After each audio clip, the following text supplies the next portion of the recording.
विराट जी, आपका तो नाम भी विराट और काम भी विराट। नमस्कार आप सर। दुबई में से आज समय निकाला और वहां तो ये खेल आपका बड़ा तनावपूर्ण रहता है। उसमें भी आपने और अपनी भागदौड़ भरी जिंदगी में अभी जो फिटनेस रूटीन फॉलो करते हैं, मैं जरूर चाहूंगा, देश भी जानना चाहेगा, क्योंकि नौजवान आपको आपकी हर गतिविधि को देखता है, ये आपको कैसे मदद करता है। पहली बात तो बहुत बहुत धन्यवाद सर यहाँ पे हम सबको बुलाने के लिए। एक सब लोगों ने फिट इंडिया मूवमेंट के बारे में बात करी और इसके फायदे इसके लाभ हमको रोज अपनी डेली लाइफ में किसी ना किसी तरीके से दिखते हैं। सबने अपने एक्सपीरियंसेस बताए। मिलिंद जी ने भी बहुत अच्छी बातें रखी। बहुत इंस्पिरेशनल उनका भी काम रहा है, उनकी जर्नी रही है पिछले कुछ सालों में। मैंने भी बहुत ऑब्जर्व किया है। और मेरे खुद के एक्सपीरियंस में सर एक ट्रांजिशन एक्सपीरियंस करने को मिला मुझे कि जिस जिस पीढ़ी में हम खेलना शुरू हुए और जो उस समय खेल की हमारी डिमांड्स थी, वो बहुत तेजी से बदली एक समय के बाद। और मुझे ये एक्सपीरियंस हुआ कि जो एक हमारा सिस्टम बन चुका था, हमारा एक रूटीन बन चुका था, वो हमारे खेल के डिमांड्स के लिए सही नहीं था और उसे बदलना जरूरी था। क्योंकि हमारा खेल बहुत तेजी से आगे बढ़ रहा था और मुझे ऐसा महसूस हुआ कि हम कुछ फिटनेस के पॉइंट ऑफ व्यू से पीछे छूट जा रहे थे। हमारी स्किल में कभी कोई प्रॉब्लम नहीं थी। तो एक स्वामी जी ने भी बात रखी, आपने भी बात करी, मिलिंद जी ने भी पहले बताया। एक जो सेल्फ रियलाइजेशन की बात है कि आपको खुद से रियलाइज हो कि मुझे क्या बदलना है अपने अंदर। तो मुझे वो एक समय पे खुद भी एक्सपीरियंस हुआ कि नहीं, फिटनेस जो है वो प्रायोरिटी होनी चाहिए। और अगर मैं आपको ऑनेस्टली बताऊं तो पहले खेल को अच्छा करने के लिए फिटनेस मैंने शुरू करी, लेकिन आज अगर प्रैक्टिस मिस भी हो जाए तो मुझे इतना खराब नहीं लगता। लेकिन अगर फिटनेस सेशन मेरा मिस हो जाए या एक्टिविटी मिस हो जाए तो मुझे ज्यादा खराब लगता है। तो इसके फायदे जो हैं तो सर वो सबसे पहले आपको ये जो नया मंत्र जगा, तो दिल्ली के छोले भटूरे का ही बहुत दुखता हुआ होगा। बहुत ज्यादा सर। मतलब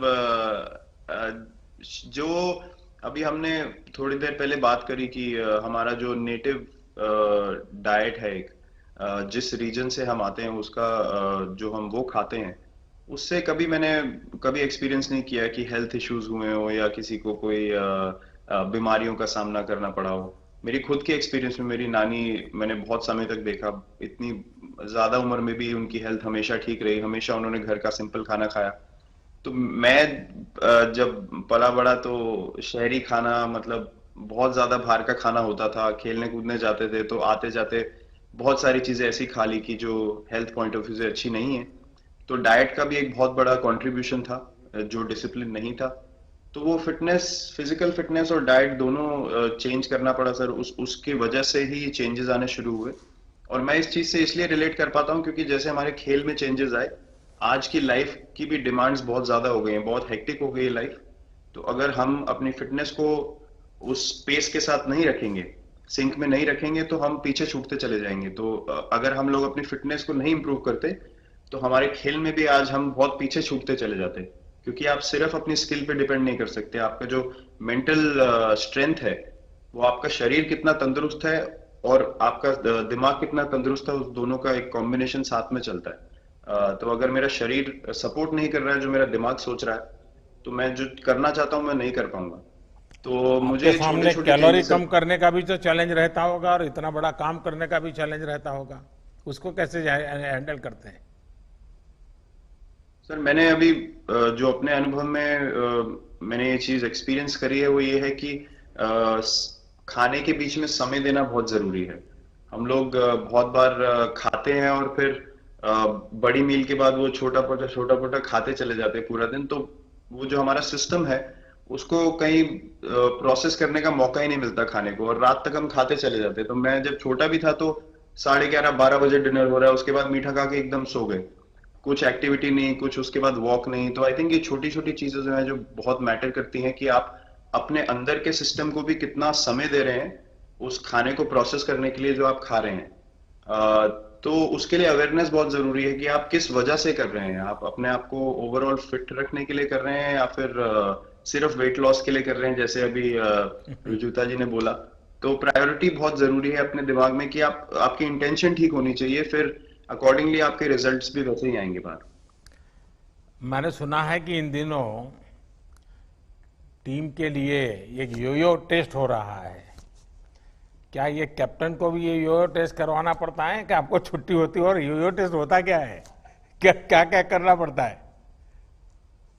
सर, टेस्ट ये बहुत जरूरी था फिटनेस पॉइंट ऑफ व्यू से। अगर आप ग्लोबल फिटनेस लेवल्स की बात करें तो बाकी टीमों से हमारा लेवल अभी भी कम है, और हम चाहते हैं कि वो लेवल हम ऊपर लेके जाएं, जो एक बेसिक रिक्वायरमेंट है।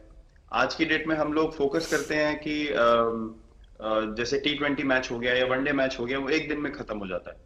लेकिन अगर हम टेस्ट मैच की बात करें जो 5 दिन आपको खेलना है, हर शाम को आपको वापस जाना है, अगले दिन फ्रेश आना है, तो उस पॉइंट ऑफ व्यू से ये फिटनेस जो स्टैंडर्ड था वो बहुत जरूरी था। और मैं सबसे पहले मैं ही जाके भागता हूँ, और ये कंडीशन है कि अगर मैं भी फेल हो जाऊंगा तो सिलेक्शन के लिए मैं भी अवेलेबल नहीं हूँ।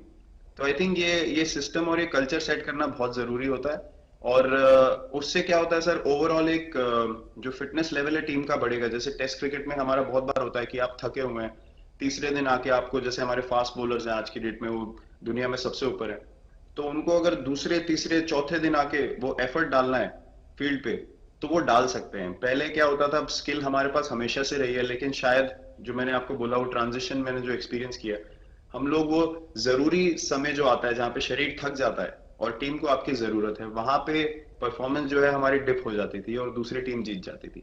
आज की डेट में हमारी फिटनेस की वजह से हम वो जरूरी समय में उस चीज को कैपिटलाइज कर पा रहे हैं और हमारे रिजल्ट्स उसी तरीके से आ रहे हैं। तो एक एक sir benchmark I think elite sports में होना जरूरी है, उससे एक फिटनेस विराट कल्चर जी, बना। मैं देख रहा हूं कि आपका टाइम मैनेजमेंट तो है ही है, लेकिन फिर भी आपकी एक्टिविटी इतनी नजर आती है ना, मैं भी कभी कभी फॉलो करता हूं। कभी थकान नहीं लगती क्या आपको?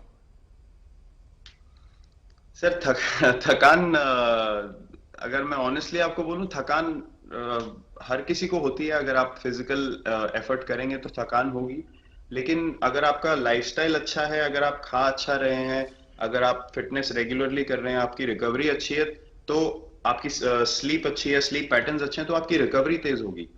तो अगर मैं थक रहा हूं और 1 मिनट में मैं दोबारा रेडी हो जा रहा हूं, तो वो मेरा प्लस पॉइंट है। तो आई थिंक वो मैंने एक चीज एक्सपीरियंस करी जो बहुत जरूरी हो जाती है। आपका ओवरऑल लाइफस्टाइल कैसा है उसके ऊपर बहुत डिपेंड करता है। विराट जी, बहुत अच्छा लगा मुझे। और मैं आपको, अनुष्का जी को और आपके दोनों के परिवार को निकट भविष्य की शुभ घड़ी के लिए बहुत बहुत शुभकामनाएं देता हूं। धन्यवाद sir, thank you so much.